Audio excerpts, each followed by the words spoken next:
Alhamdulillah wassalatu wassalamu ala Rasulillah. Bapak-bapak dan ibu-ibu sedang insyaallah masih berjalan ibu buka HP saya ke file Zoom jadi bisa dilihat bahasannya Zoom yang judulnya sekarang Titura, itu singkatan 3 tuntutan Ramadan. Itu kajian hadis riwayat Muslim dari Abu Hurairah. Sudah pesan dari PKM kalau ada kaitan dengan situasi dan kondisi dan ayat-ayat Ramadan sudah bahas. Terakhir itu ayat 187. Jadi sekarang hadis yang dibahasnya. Hadisnya adalah riwayat Muslim. Beliau namanya Muslim bin Hajjaj, dikenal dengan Abul Husain. Bapaknya Hajjaj dan kakeknya juga Muslim. Beliau lahir di Naisabur. Ada yang mengatakan 202, ada yang mengatakan 206. Tapi lahirnya disepakati tahun 261. Beliau mengatakan haddatsana Yahya bin Ayyub wa Qutaibah wa ibnu Hujrin qalu haddatsana Ismail wa huwa ibnu Ja'far an Abi Suhail an abihi an Abi Hurairah radhiyallahu anhu. Kata Imam Muslim, telah menyampaikan hadis kepada kami Yahya bin Ayyub dan Qutaibah serta Ibnu Hujr. Jadi Muslim itu menerima hadisnya dari 3 guru hadis ini, yaitu Yahya, Qutaibah, dan Ibnu Hujr. Dari Ismail, dari wahwa Ibnu Ja'far, Abi Suhail, dari ayahnya, dari Abu Hurairah. Kata Abu Hurairah, anna Rasulullah, sesungguhnya Rasul Shallallahu Alaihi Wasallam qala bersabda, idza jaa Ramadan, apabila datang Ramadan, lampu saya apa saya tadi nyala.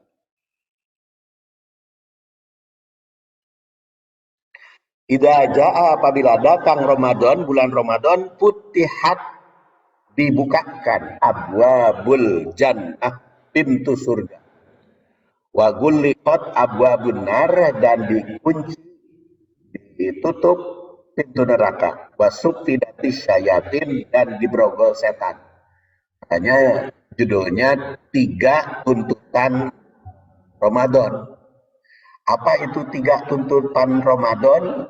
Yaitu dibuka pintu surga, ditutup pintu neraka, dan dibrogol setan. Dan ternyata redaksi hadis ini beda-beda antara ulama yang satu dengan ulama yang lain. Sampai Imam Ahmad meriwayatkan hadis ini 4 kali.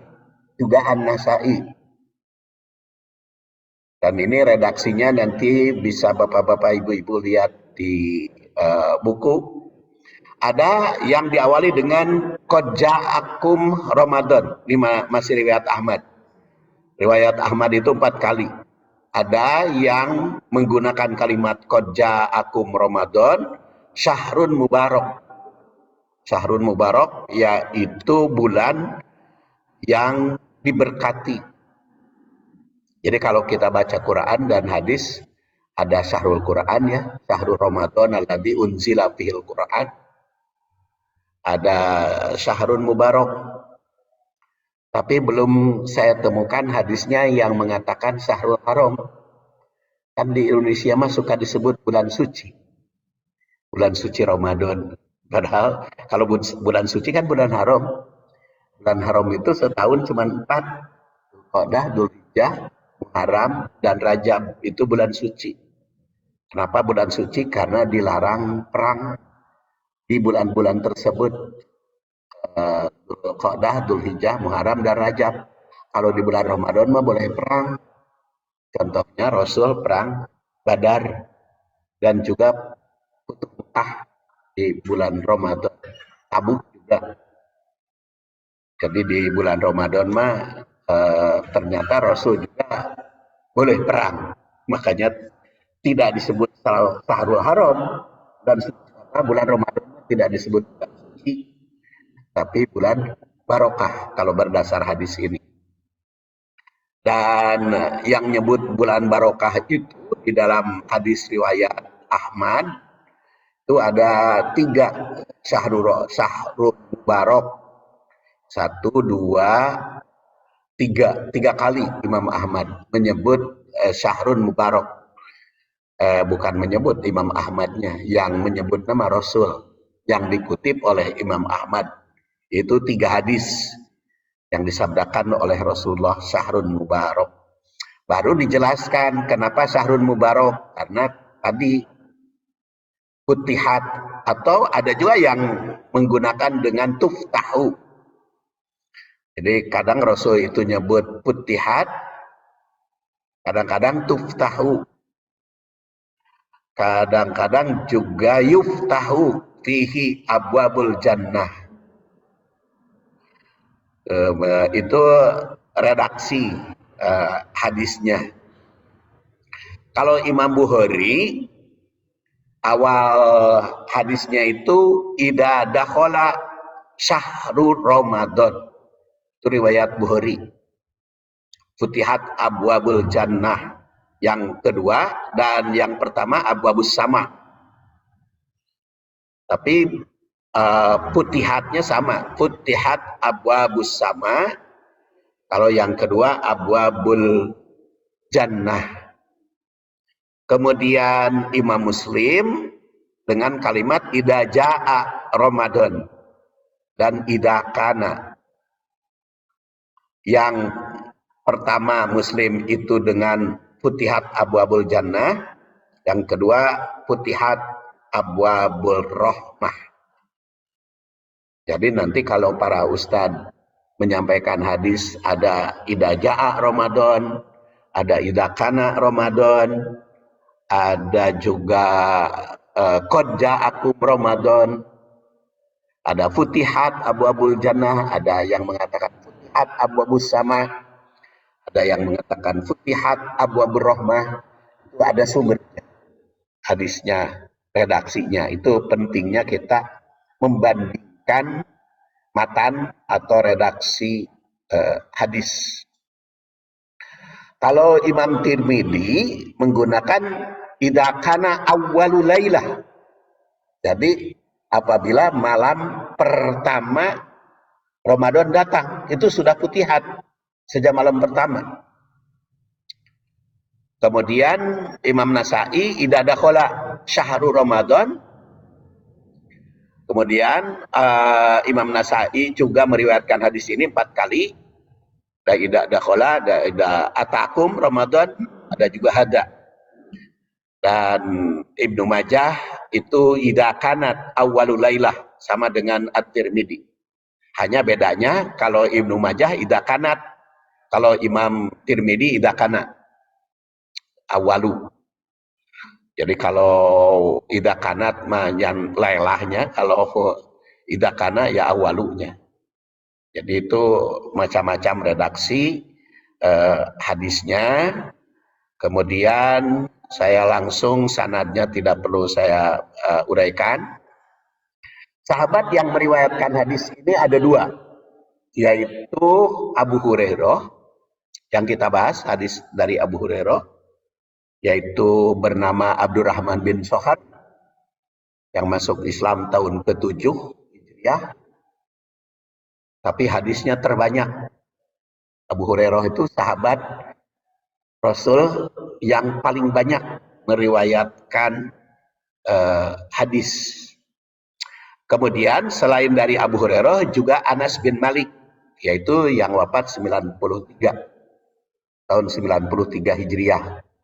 Ingat ya, ketika wafat Anas bin Malik, anaknya 82, cucunya 116. Jadi itu teh subur. Karena memang didoakan oleh Rasul kan. Ketika Rasul hijrah, Anas bin Malik teh usianya kan 10 tahun. Jadi si ibunya Ummu Sulaim namanya kan, datang kepada Rasul, ya Rasulullah, saya mah tidak punya apa-apa untuk dikorbankan kepada Rasul. Kan orang lain ada yang wakaf, ada yang wakaf unta, ada yang wakaf kuda, ada yang wakaf tanah, ada yang wakaf rumah, antara lain Khalid bin Zaid ya, yang didirikan sekarang Masjid Nabawi, macam-macam. Tapi Ummu Sulaim, saya mah tidak punya apa-apa, cuman punya ini aja, si anak kecil 10 tahun, saya hibahkan kepada engkau. Tentu Rasul itu senang ya dihibahi, dititipi anak, karena beliau kan tidak punya anak laki-laki. Atau hijrah itu kan hanya Siti Fatimah, Ummu Kulsum, istrinya Utsman bin Affan. Waktu itu senang Rasul. Alhamdulillah Rasul menyambut hibah anak. Maka si ibunya berdoa, diminta, ya Allah tolong doakan untuk anak saya. Maka Rasul menjawab, Allahumma tawil umurahu, semoga panjang usia. Doakan lagi ya Rasulullah, Allahumma aksir amwalahu, banyak harta, kaya. Tolong doakan lagi ya Rasulullah, Allahumma aksir auladahu, perbanyak anak. Diijabah Rasul itu.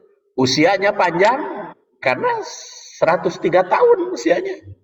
Lahir 10 Hijriah, wafat tahun 93. Dan 103 tahun, panjang usianya. Banyak anaknya ya 82 itu. Dan banyak hartanya, jadi orang kaya. Tuh, dikabulkan. Tuh Anas bin Malik. Kemudian kalau Abu Hurairah, kenapa Abu Hurairah itu kan cuma 3 tahun bersama Rasul. Dia masuk Islam tahun 7 dan Rasul wafat kan tahun 10, ke 11 itu dihitung nomor tahun ya. Jumlah nama tahun ke-10. Tapi banyak hadisnya, karena begitu masuk Islam, Abu Hurairah itu langsung jadi ahlus suffah. Ahlus suffah itu adalah ahli masjid yang segalanya hidupnya ditanggung oleh Baitul Mal. Jadi tidak perlu bisnis. Yang penting daek cicing di masjid, kepada Rasul tolab ilmu malamnya, kalau siangnya ngider dakwah kemana-mana.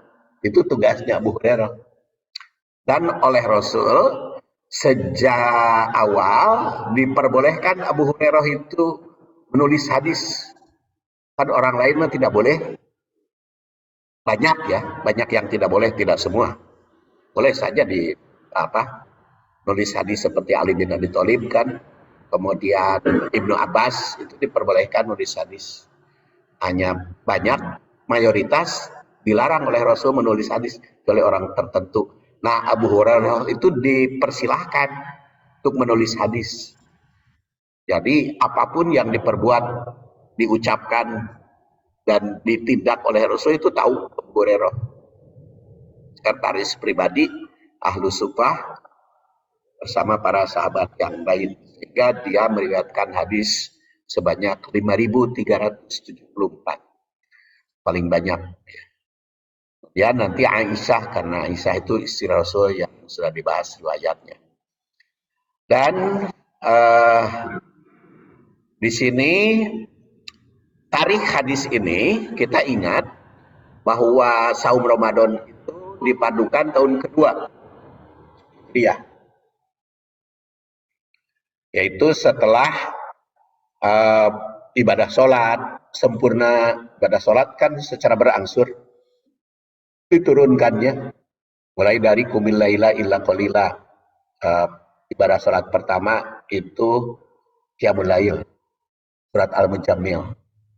Kemudian waktu Isra Mi'raj, 5 waktu yang asalnya 50, yang semuanya 2 rakaat sholat itu ketika Isra Mi'raj. Kemudian sampai ke Madinah, ada wajib sholat Jumat. Ketika hijrah itu turun tanggal 10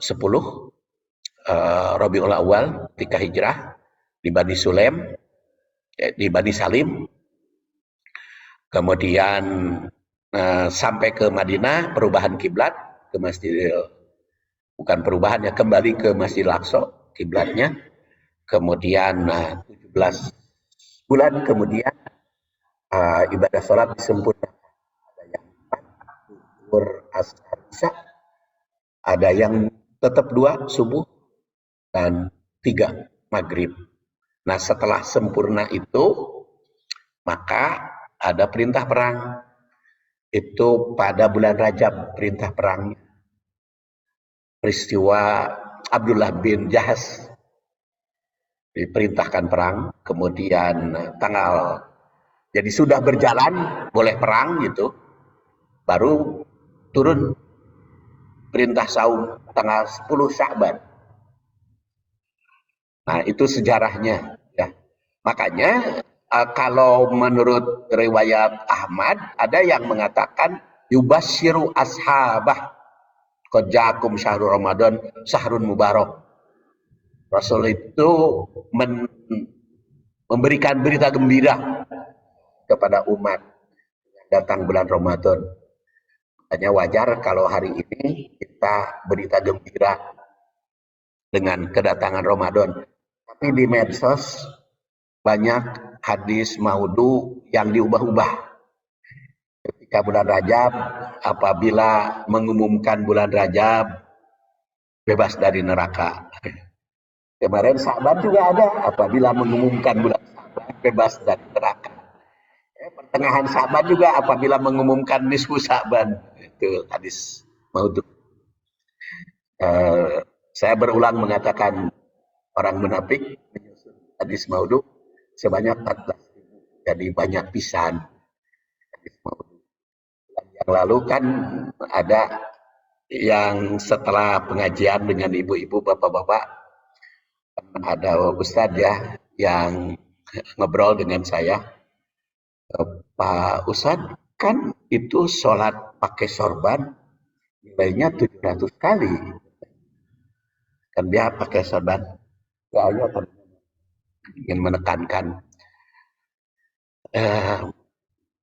Saya bilang kalau tak salah mah eta teh hadis palsu, Pak, yang mengatakan barang siapa yang sholat pakai sorban 700 kali teh. Tapi kewe ceng telah kurang cek lagi, datang ke rumah dicek lagi, patekak bener ya hadis. Jadi bapak-bapak, ibu-ibu yang tidak pakai sorban, jadi sorban itu tidak ada yang hadis yang mengatakan sholat pakai sorban 700 hadis maupun yang jelas bukan sorban. Sorry. Oh, boleh pakai sorban tapi bukan berarti keutamaan, bukan. Jadi kalau sama aja pakai sarung, pakai celana kan sama aja sholat. Saya ke Miftahul Jannah pakai sarung ya karena memang subuh-subuh aja enak aja itu. Sarung gamis kan kalau subuh-subuh enak. Kemudian hadis ini sahih yang kita riwayatkan, yang kita bahas, idza jaa Ramadan atau idza dakhala Ramadan, itu hadis sahih karena diriwayatkan oleh Bukhari dan Muslim serta diriwayatkan oleh 4 hadis dan ulama hadis yang lain. Kalau sudah diriwayatkan oleh Bukhari Muslim, itu dinilai oleh Ibnu Hajar Al-Asqalani yang wafat 852 Hijriah, muttafaq alaih. Jadi kalau Ibnu Hajar Al-Asqalani muttafaq alaih teh diriwayatkan oleh Bukhari Muslim. Kalau Mansur Ali Nasib dalam kitabnya At-Taj, muttafaq alaih itu kalau hadis diriwayatkan oleh Ahmad, Bukhari dan Muslim. Jadi hadis ini sebagai hadis yang sahih yang bisa dipertanggungjawabkan. Hadis yang mana? Ya sama tadi redaksinya. Yang beberapa redaksi bisa nanti Bapak dan Ibu dilihat di dalam buku yang saya sebarkan. Anna Rasulullah Shallallahu Alaihi Wasallam, Rasul Shallallahu Alaihi Wasallam kata Abu Hurairah pakai anak. Abu Hurairah, anak Rasulullah, sungguhnya Rasulullah Shallallahu Alaihi Wasallam. Kenapa pakai anak? Itu menekankan supaya tabiin yakin. Punya Rasul itu bersabda. Ada juga yang mengatakan yubashiru ashabuh. Rasul itu memberi berita gembira kepada para sahabatnya. Idza jaa Ramadan, apabila datang Ramadan. Dan ada juga yang mengatakan qad ja'akum Ramadan syahrun mubarak. Dan syahrun mubarak itu oleh Imam Ahmad 3 kali disebut syahrun mubarak. Hanya satu yang tidak pakai syahrun mubarak, bulan penuh berkah. Jadi Ramadan itu bulan penuh barokah. Dan barokah itu penting. Penting barokah itu apa pentingnya? Rasul aja kalau kepada yang nikah, barokallahu laka wa barokah alaik, itu kan semoga barokah. Kemudian masuk rumah, Robi anzilni menjalan mubarokan, jadi berkah. Jadi banyak doa keberkahan itu. Jadi kita juga harus mendapat barokah.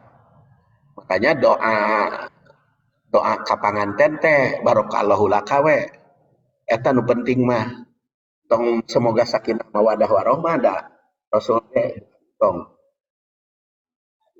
arintong nyarek ya.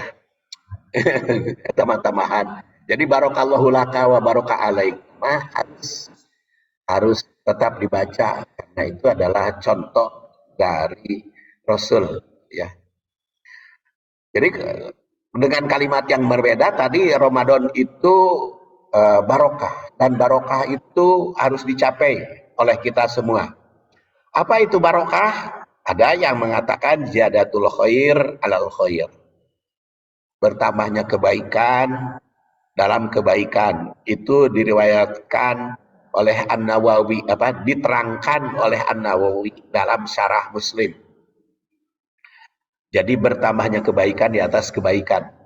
Ini Imam Nawawi namanya Abu Yahya, Yahya bin Yahya An-Nawawi. Kan An-Nawawi teh ibu dan bapak ada 2 ya. Ada An-Nawawi Abu Yahya, orang Nawa, maka disebut An-Nawawi. Ada juga An-Nawawi Al-Bantani.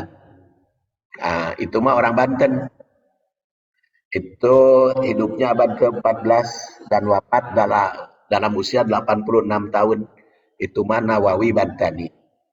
Orang Banten itu mah Nawawi namanya. Kalau ini penyusun Syarah Muslim, kemudian Riyadhus Shalihin, itu An-Nawawi abad ke-7. Kemudian apalagi Hadis Arba'in, nah, itu An-Nawawi abad ke-7. Kalau Nawawi Bantani mah seperti Kasyifatus saja, Syarah Sapina. Nah, itu An-Nawawi Bantani. Itu sekitar Nawawi. Dan An-Nawawi itu mengatakan barokah itu ziyadatul khair alal khair. Jadi kalau begitu bulan Ramadan itu harus bertambah kebaikan. Nah, bertambah kebaikannya yang paling penting berdasar hadis ini 3 tuntutan tadi ya. Jadi makna asli itu cukup banyak barokah itu. Jadi walaupun secara bahasa ziyadah, bertambah kemanfaatan. Ada juga barokah itu dalam keagamaan. Itu saya kutipkan An-Nawawi masih tadi. Ada barokah dalam keagamaan, ada barokah dalam ibadah tadi keagamaan, ada barokah dalam ekonomi, ada barokah dalam perumahan tadi karena Robi anzilni, barokah dalam rezeki, barokah dalam kesehatan, dalam usia. Barokah dalam usia adalah manfaat usianya, walaupun tidak panjang tetapi bermanfaat. Ya, contohnya Imam Syafi'i usianya cuma 54 tahun tetapi kitabnya banyak.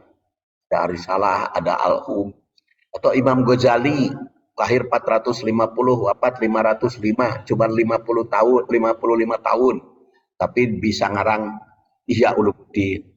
Muslim 2206, wafat 261, 55 tahun tapi karyanya ada Sahih Muslim. Itu barokah. Jadi usianya singkat tetapi manfaatnya besar, manfaatnya banyak. Tapi yang barokah lagi usianya panjang seperti Anas bin Malik, 103 hadis yang diriwayatkan banyak. Atau At-Tabarani 260, lahir wafat 360, itu 100 tahun. Tapi kitabnya besar, ada Al-Mu'jam, ada kitab-kitab yang lain. Panjang usia dan barokah itu lebih bagus.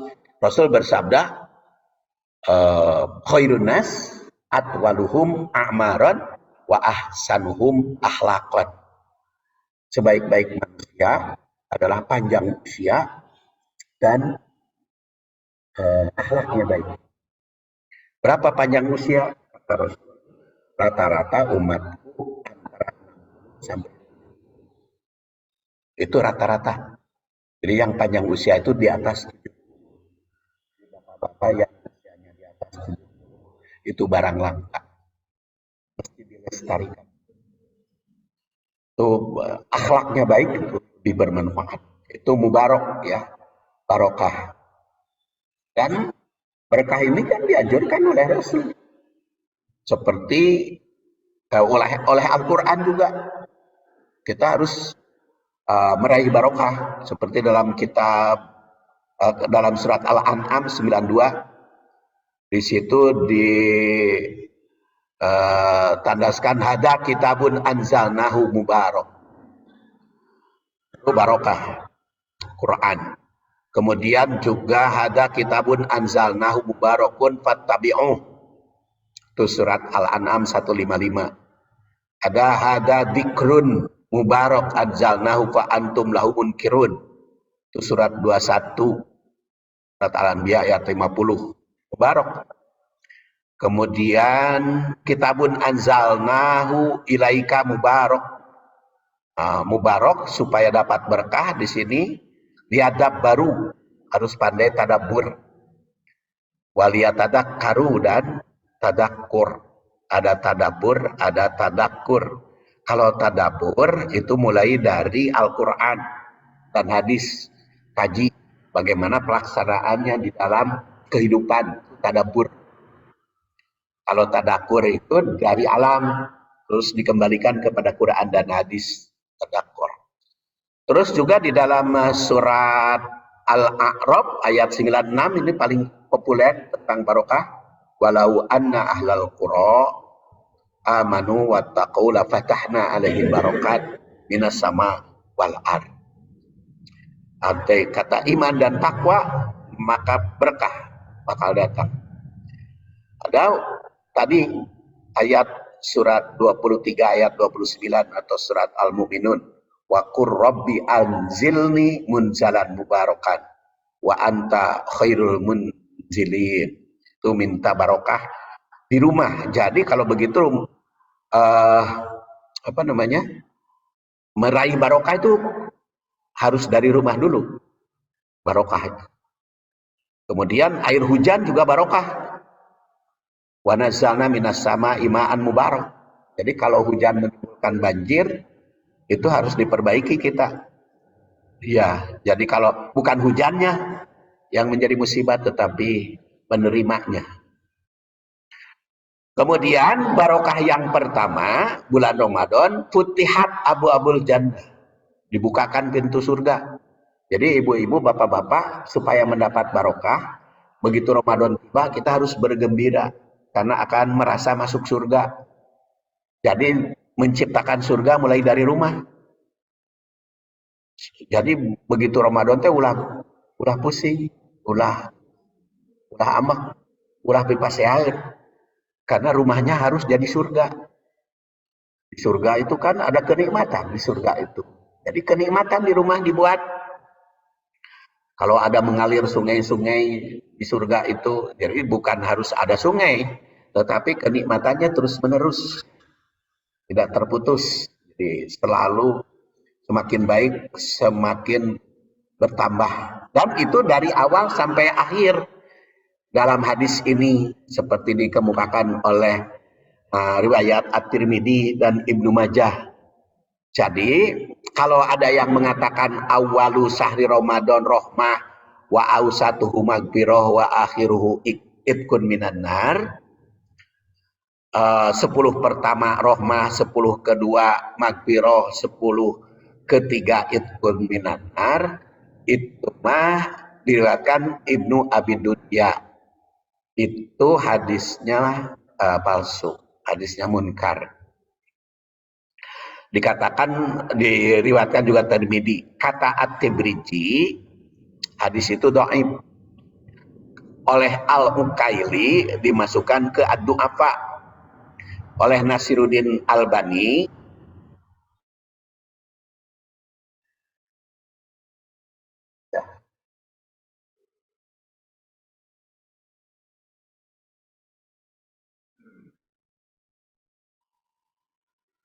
ya.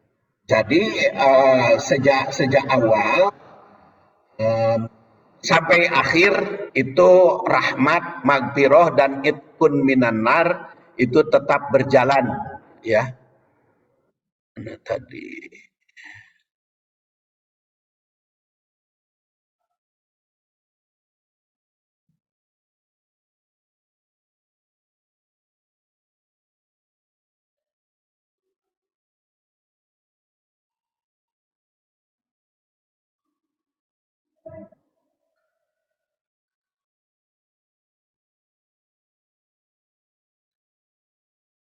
Futihat abwabul jannah. Kemudian kedua, wagullikot abwabun nar. Jadi berkah Ramadan berikutnya adalah wagullikot abwabun nar, ditutup atau dikunci pintu neraka. Ada redaksi kalau dalam riwayat Ahmad itu wayuglaku fihi abwabul jahim. Kemudian Al-Bukhari wagulikot abwabu jahannam. Kemudian An-Nasai wafihi watuglaku fihi abwabu jahannam. Dan An-Nasai watuglaku fihi abwabun nar.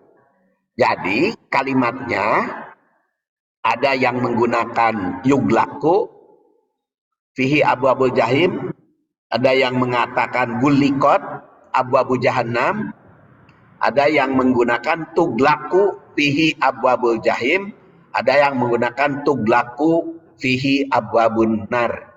Yang kita bahas ini riwayat Muslim, wa gulikot abwabun nar. Dan di situ semuanya kalimatnya itu majhul, sama dengan abwabul jannah tadi dibuka. Ini juga menutup ditutupnya pintu neraka itu dengan fi'il majhul. Makanya tidak disebut fa'ilnya siapa. Apakah ku Allah langsung ditutup neraka teh? Karena gulikot. Atau ku malaikat atau ku manusia. Tapi kalau yang kita soroti 3 tuntutan, maka yang nutup neraka itu harusnya kita. Jadi kalau kita ingin barokah, tutup pintu neraka dengan cara apa? Tutup pintu neraka ya dengan menghentikan maksiat, menghentikan perbuatan dosa. Karena ternyata banyak orang yang saum dan qiyamul lail tapi tidak punya apa-apa. Ini seperti diriwayatkan dari Abu Hurairah, Rasul bersabda, kam min shaimin laisa lahu min siyami illal ju wa kam min qaimin laisa lahu min qiyami illas sahar. Banyak orang tidak mendapatkan apa-apa laisa lahu min siyamihi, tidak mendapatkan apa-apa dari saumnya kecuali hanya lapar saja. Dan banyak orang yang qiyamul lail tidak mendapatkan apa-apa kecuali hanya begadang. Jadi banyak orang itu tidak membuka pintu neraka kalau begitu, tidak membuka pintu surga, tidak membuka pintu neraka dengan saumnya teh, karena tidak ada perubahan, tidak ada perbaikan. Jadi Ramadan teh lamun kieu mah bukan latihan. Bulan Ramadan teh kalau kita kaji hadis ini mah bukan latihan, memang praktek. Hari latihan mah kan bukan sebenarnya. Jadi memang Ramadan tuh harus surganya itu benar-benar dibuka kebahagiaan. Nah, tapi tutup pintu neraka, jadi ulah banyak kesedihan, ulah banyak pasea bulan Ramadan teh. Karena pintu nerakanya harus ditutup. Karena kalau dibiarkan tidak ada perubahan, tidak ada perbaikan, tidak ada usaha, tidak memenuhi tuntutan, banyak orang yang saum tidak mendapat apa-apa, yang tidak mempunyai nilai.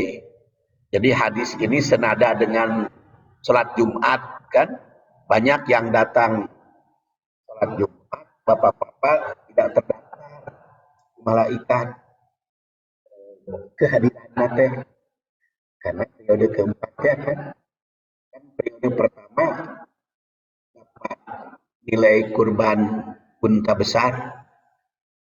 Kalau kelompok kedua kan sapi, kelompok ketiga kambing, kelompok 4 ayam, kelompok 5 kan malaikatnya kalau iman sudah naik tutup bukunya.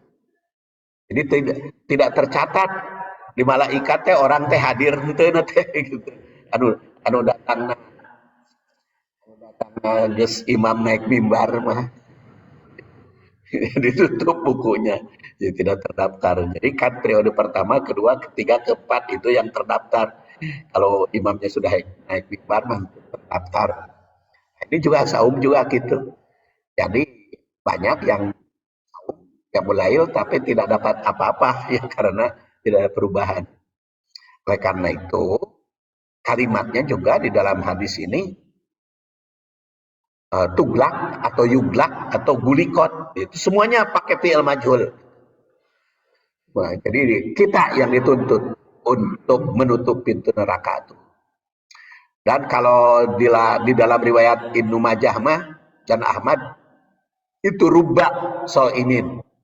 Jadi nanti para ustadz ada yang ceramah menyebut kam min so'imin, ada juga rubba so'imin, itu sesuai dengan riwayat yang dibaca masing-masing. Ya. Kemudian yang ketiga wasuftidatis syayatin, dan dibrogol setan. Jadi ini tuntutan yang ketiga. Jadi tuntutan pertama dibuka pintu surga, tuntutan yang kedua neraka ditutup atau jahanam kalau menurut Imam Bukhari. Kemudian yang ketiga adalah subtidat asyayatin, membelenggu setan. Jadi kita yang membelenggu setan itu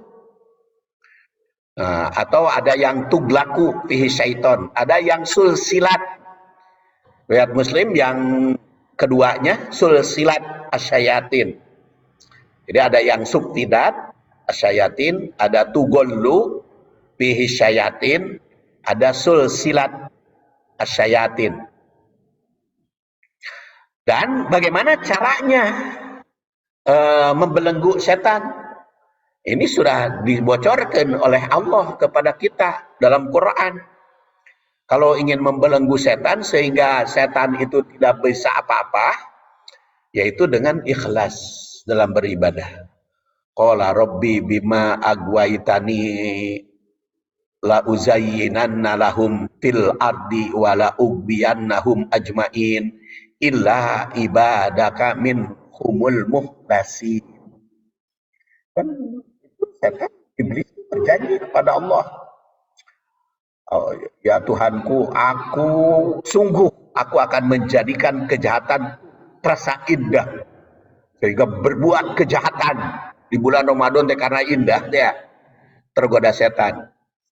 Kemudian juga terasa indah di muka bumi, sungguh aku akan menyesatkan mereka, manusia jadi sesat. Kecuali kata setan, yaitu adalah ibadaka, hambamu yang ikhlas. Makanya kalau kita ingin memberogol setan, ya diikhlaskan benar-benar. Dan ikhlas itu kan prinsipnya dua. Ada tajridul ma'bud wal maksud, ada tajridul mutaba'ah. Memusatkan perhatian kepada Allah ibadahnya, dan memusatkan